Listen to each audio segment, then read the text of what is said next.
तो दोस्तों आज हम देखेंगे आपके साथ 12वीं क्लास का एक गजब का लेसन, ठीक है ना, जिसका नाम है द लास्ट लेसन। और गजब की बात यह है कि ये लास्ट लेसन है ना, लेकिन फर्स्ट लेसन बनाया गया है 12th क्लास में। ये ऐसा क्यों बनाया गया है? जब आप लोग 12th पास होकर के अपने फेयरवेल पार्टीज में आकर के और रोएंगे, समझेंगे कि वैल्यू क्या थी। ये हमारे स्कूल का जो टाइम था कितना सुनहरा, कितना गोल्डन पीरियड ऑफ टाइम था, है ना, जो कभी हमने शैतानियाँ करके गुजारा, कभी पढ़ के गुजारा, कभी खूब मेहनत की। तो ये सभी चीज़ें आप लोगों को बहुत याद आने वाली हैं। तो इसी के ऊपर है एक लेसन, ठीक है ना, जिसमें एक लड़का है जिसका नाम है फ्रांस, राइट। एक उनके प्रिंसिपल हैं और मुख्य भूमिका में केवल ये दोनों व्यक्ति ही हैं। इनका नाम है एच हैमिल है, ठीक है ना। तो ये एक वार के दौरान, मतलब लड़ाइयाँ हो रही हैं, 2 साल 2.5 साल हो गए हैं लड़ाइयाँ होते होते दो देशों के बीच में। और एक दिन एक फरमान आता है जिससे जो सभी को चौंका देता है और सब रिग्रेट करते हैं कि समय का हमने क्यों यूज़ नहीं किया।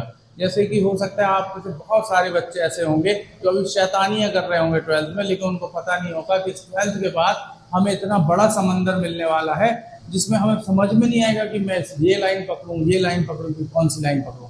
तो अपने लक्ष्य को साधते हुए थोड़ा सा जुड़े हमारे साथ और अच्छे से करें पढ़ाई, ठीक है। चलिए तो हम शुरू करते हैं आज का पैटर्न। सबसे पहले हम इसमें जो भी टफ वोकेबलरी है, ओके, वोकेब्स हैं, उन वोकेब्स को हम पढ़ेंगे द लास्ट लेसन के। और आपसे बता दूं, इसको कुछ ऐसा सेट किया गया है कि इन वोकेब से भी अगर आप याद करते हो तो आपके कई आंसर सॉल्व होने वाले हैं। अब देखिए कैसे। देखिए सबसे पहले मैंने इसे कि एक लिख रखा है पोस्टपोन। पोस्टपोन का मतलब होता है to delay something to a later time, ठीक है ना। People often postpone their work and regret later. लोग अपने मतलब वर्तमान के काम को अक्सर पोस्टपोन कर देते हैं और बाद में उसी का शोक मनाते हैं। निगलेक्टिंग मतलब होता है नॉट गिविंग इनफ अटेंशन और इग्नोरिंग, किसी को इग्नोर करना, फुल्ली अटेंशन ना देना। He was neglecting his studies for many days. तो इसमें जो लड़का है वो अपने, है ना, फ्रेंड्स है, वो अपनी स्टडीज को बहुत दिनों से क्या कर रहा था, निगलेक्ट कर रहा था। इंस्ट्रक्शन मतलब होता है टीचिंग और learning process, right. The teacher changed the mood off instruction, ठीक है ना। तो टीचर ने क्या किया, इंस्ट्रक्शन का मूड जो है, तरीका जो है वो बदल दिया। डिस्ट्रिक्ट्स क्या होते हैं, जैसे एरियाज और रीजन। जैसे हमारा पन्ना है एक डिस्ट्रिक्ट है, ठीक है ना, इसको हम जिला बोलते हैं, पार्ट्स ऑफ कंट्री, है ना, एक देश का हिस्सा होता है। जैसे हम कहें Alsace and Lorraine are two important districts. इसमें एल्सास और लॉरेन दो इम्पोर्टेंट जिले हैं, ठीक है। ऑक्यूपेशन मीन्स होता है कंट्रोल और रूल ओवर पैलेस, सॉरी, और over place. The country was under foreign occupation.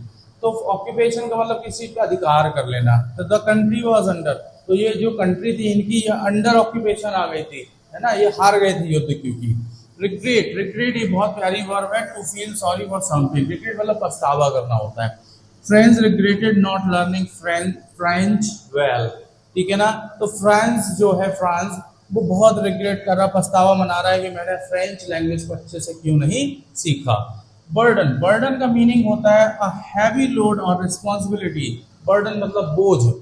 The books one seemed a burden to him. उस लड़के को पहले वो वही किताबें बोझ लगती थी, ठीक है ना।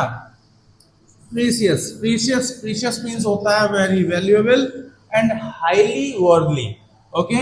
His mother's word become precious to France. France की माँ ने जो बोला उसको फिर फील हुआ कि यार ये कितने बहुमूल्य, है ना, शब्द थे। पैट्रियोटिज्म मतलब होता है love, loyalty and devotion to one's country. अपने देश के प्रति प्रेम, है ना, दृढ़ता से प्रेम, एकदम लॉयल्टी होना, सकारात्मक भाव होना। तो उसको हम बोलते हैं पैट्रियोटिज्म, जिसको हम देशभक्ति बोलते हैं। His patriotism was shown in his actions. उसकी भक्ति, उसकी जो देशभक्ति है वो कहाँ पर, उसके एक्शंस, उसके कार्यों में दिखती है ना। आइडेंटिटी जो होता है the fact of being who or what someone is, है ना, कोई क्या है, है ना, और कौन है, ये फैक्ट बताता है आइडेंटिटी, हमारी पहचान होती है। Language is a symbol of our identity, national identity. जो लैंग्वेज होती है, जैसे हमारी हिंदी लैंग्वेज है, ये हमारी नेशनल आइडेंटिटी है। बात समझे आप, है ना। ओवरवेल्म्ड, ओवरवेल्म्ड मतलब होता है ओवरकम विद स्ट्रॉन्ग इमोशंस, ठीक है ना, स्ट्रॉन्ग इमोशंस के साथ। M Hamel was overwhelmed with emotion. तो जो एम हैमिल है वो भर गए थे बिल्कुल, किस चीज से, इमोशन से, भावों से भर गए थे, है ना। जैसे ही उन्हें पता चला कि अब यहाँ पे जर्मन बोली जाएगी और सिखाई जाएगी, अब हम जो फ्रेंच लैंग्वेज नहीं सिखा पाएंगे। डेडिकेशन, डेडिकेशन बहुत इंपॉर्टेंट वर्ड है ना। कमिटमेंट एंड हार्ड वर्क होता है इसका मतलब, वादा, वादे का पक्का हो जाना एकदम, और उस काम में घुस जाना और डेडिकेशन से लगे रहना, है ना। M Hamill showed great dedication to teaching. M Hamill जो थे बहुत रिस्पॉन्सिबल टीचर थे और वो बहुत ही डेडिकेशन के साथ टीचिंग करते थे, ठीक है।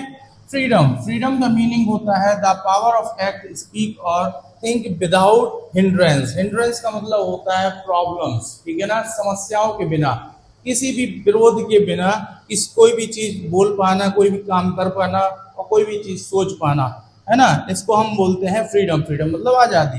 तो लैंग्वेज जो होती है, language is the key to our freedom. इसमें बताया गया है और है भी ये वास्तव में कि लैंग्वेज जो होती है ये हमारे, है ना, फ्रीडम मतलब कि स्वतंत्रता की चाबी होती है, समझे आप। धरोहर है ना लैंग्वेज। गार्ड, गार्ड का मीनिंग होता है टू प्रोटेक्ट और कीप सेफ। किसी चीज को बिल्कुल कैसे रखना, सेफ रखना, ठीक है ना, और किसी चीज को प्रोटेक्ट करना, इसका मतलब होता है। तो we must guard our language and culture. हमें अपने जो धरोहर है, ठीक है ना, और जो भाषा है उसे संजो के रखना चाहिए, गार्ड करना चाहिए, ठीक है ना। लॉजिकल, लॉजिकल का मीनिंग होता है based on reason, clear and sensible. तो ये लॉजिकल होता है मतलब तार्किक, कोई चीज साफ और स्पष्ट वे में।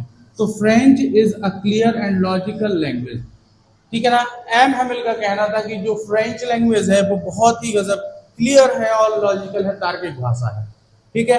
तो ये रहे आपके इस द लास्ट लेसन, जो फर्स्ट लेसन है इससे जुड़े हुए की पैटर्न्स हैं ये, इनसे आंसर्स आप बना सकते हैं, आप भी समझ पा रहे होंगे ये चीज। और ये वर्ड आपको याद करने हैं, अपने खुद के शब्दों में इनका यूज करके कोशिश करना है समझने की। क्योंकि आप 12th में आ चुके हैं, मैं आपको सबसे पहले वर्ड पावर का एक वीडियो डाला करूंगा, उसके दूसरे ही दिन इसका पूरा एक समरी आपको समझाया करूंगा, उसमें भी की पॉइंट्स लेकर के आऊंगा, जिससे आपको किसी भी चीज को रटना ना पड़े, आप एक बार में ये वीडियो देखकर और समझ जाएं, ठीक है। और साथ में अपने दोस्तों को भी दिखाएं। Thank you.